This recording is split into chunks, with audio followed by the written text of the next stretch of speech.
Upaya saya itu, kita kan ada teknologi, saya kasih earphone, tapi isinya murotal supaya tidak diganggu gitu. Karena kan pada saat mau meninggal, itu kan setan dari bangsa jin datang. Sohe itu. Sohe itu sih. Mengganggu orang yang mau meninggal.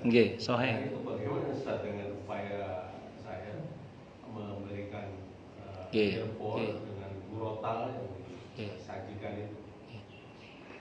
Aneka upaya semampu yang bisa kita lakukan, silakan dilakukan.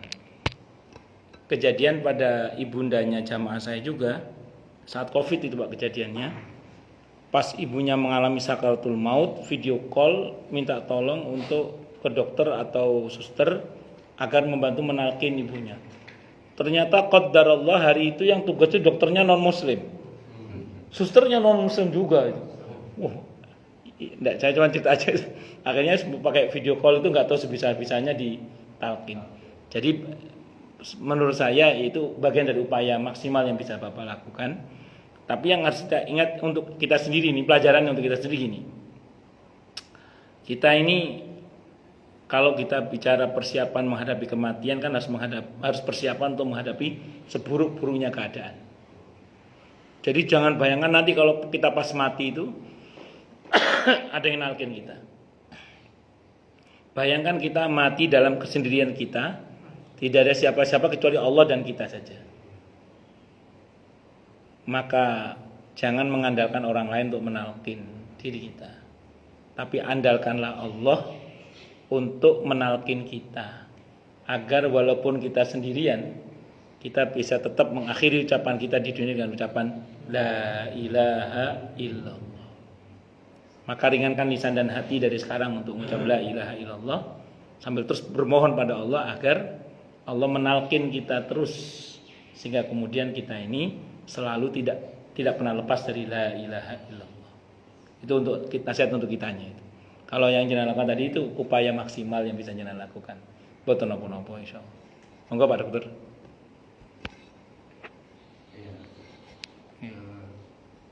Sebenarnya kalau dari profesi Benar. ini bagian yang paling dilematis ya. Nggih. Di satu sisi seperti yang Ustaz bilang tadi, kita berusaha itu tidak harus berhasil. Betul. Tapi kadang kita dihadapkan pada suatu kondisi pasien yang memang dibantu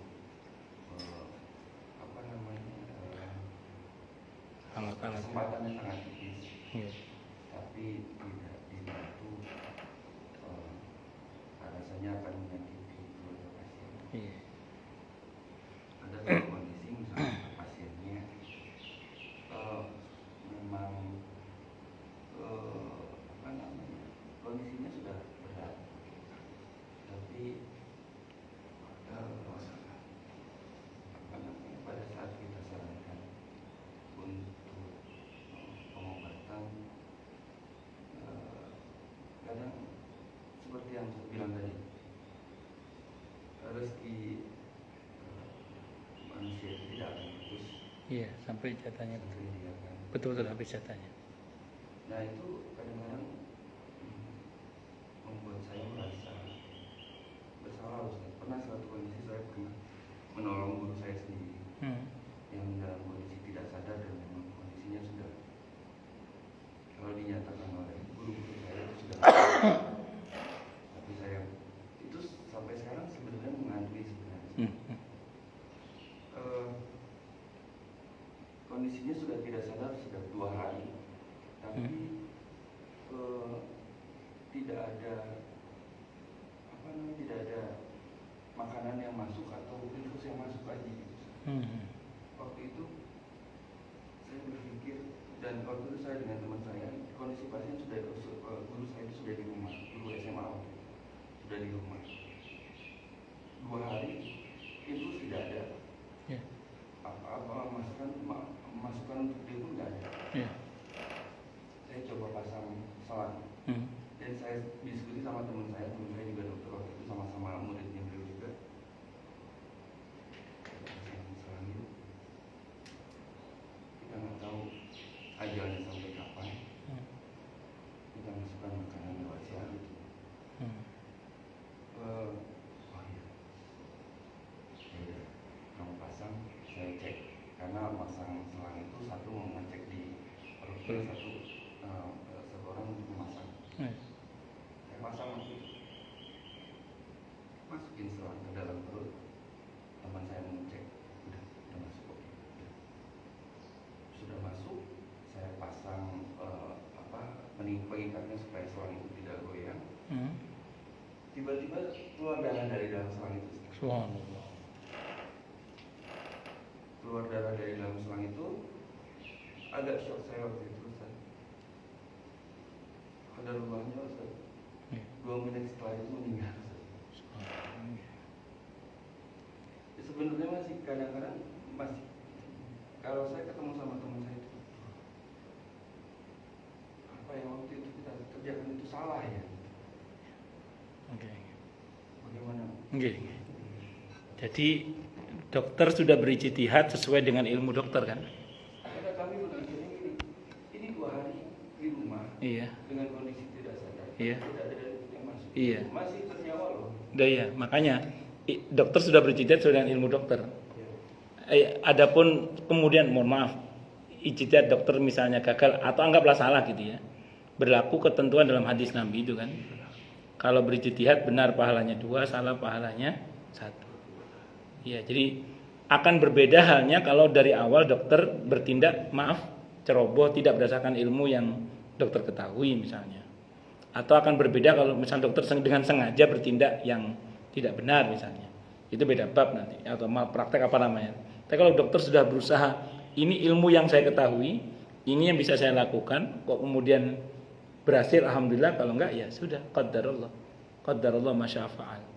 Masih ingat gak itu ya suster yang tugas di pulau kedalaman itu yang terpaksa menginfus orang pakai air infus yang expired ya sudah kadaluarsa itu, karena pilihan dia cuma 2. Kalau tidak saya infus kemungkinan mati, kalau saya infus paling enggak ada harapan. Akhirnya dia pilih ada harapannya itu. Walaupun alhamdulillah berhasil kalau yang itu. Jadi insya Allah tidak masalah tuh, insya Allah. Dan yang penting kan saya ulang tadi, ijtihad dokter itu insya Allah diapresiasi oleh agama itu dengan kalau benar pahalanya 2, ya salah pahalanya 1. Begitu. Wallahu a'lam bishawab. Satu lagi. Nggih, monggo Pak. Hari A. Nggih. Nggih. Tadi ada satu hal saya bilang itu adalah apabila hidup itu diakhiri dengan la ilaha illallah. Nggih, betul. Ada satu kisah yang pernah saya ingat ada di YouTube. Jadi ada seorang apa namanya nih? Ya seperti inilah. Nggih. Ya, misalnya Nggih. bertanya kepada Ustaz. Nggih. Ustaz, tunjukkan kepada aku apa yang membuat Allah menjadi sayang kepada aku. Ustaznya bilang, subhanallah wa bihamdihi, subhanallah al-azim. Ringan diucapkan, berat ditinggal. Dia minta ulangi beberapa kali kepada Ustaznya. Akhirnya itu hafal lah. Setiap dia ketemu dengan orang, dia ngomong gitu. Subhanallah wa bihamdihi, subhanallah al-azim. Subhanallah wa bihamdihi. Sampai suatu ketika dia sakit dalam sekaratul maut, dia ucap itu. Jadi di akhir ayat itu bukan la ilaha illallah, tapi dia ucapkan Subhanallah bihamdihi, subhanallahil azim. Ya. Kata Ustaznya itu dia punya khatimah. Ya. Mohon penjelasan Ustaz. Ya. Beliau husnul khatimah karena meninggal dalam berzikir kepada Allah. Ada dalam hadis yang sahih, sehingga saya hadisnya sahih Muslim, kematian yang indah adalah orang yang meninggal dalam keadaan lisannya sedang berzikir kepada Allah Subhanahu wa taala. Berarti tidak harus la ilaha illallah. Tidak harus la ilaha illallah. Makanya nanti insyaallah kita akan bahas di sini. Ada 18 tanda husnul khatimah. Ada sekitar 18 tanda husnul khatimah. Nanti insyaallah kita bahas. Nah, jadi yang pasti mati yang indah adalah mati dalam keadaan lisan sedang berzikir kepada Allah Subhanahu wa taala. Sehingga saya hadisnya sahih Muslim saya hadis. Jadi apa aja zikirnya Ustaz? Iya, termasuk tasbih, apalagi tasbih itu kan. Termasuk yang dua kalimat yang ringan di lisan, berat di timbangan, betul, dan dicintai oleh Ar-Rahman. Subhanallah bihamdi, subhanallahil azim. Nggih, itu Pak. Baik, kita tutup dengan hamdalah. Alhamdulillahirabbil alamin. Semoga kajian kita bisa bermanfaat, mubarakah fi dini wad dunya wal akhirah untuk kita, keluarga kita dan seluruh umat Islam semuanya. Dan mudah-mudahan kita semua dijadikan oleh Allah sebagai orang-orang yang sukses dunia akhirat, selamat dunia akhirat, bahagia dunia akhirat, dan dipermudah setiap urusan kita oleh Allah fi dini wad dunya wal akhirah. Semoga Allah limpahkan hidayah selalu untuk kita, semoga Allah tingkatkan selalu hidayah untuk kita, dan semoga Allah berikan hidayah untuk siapapun yang melihat kita.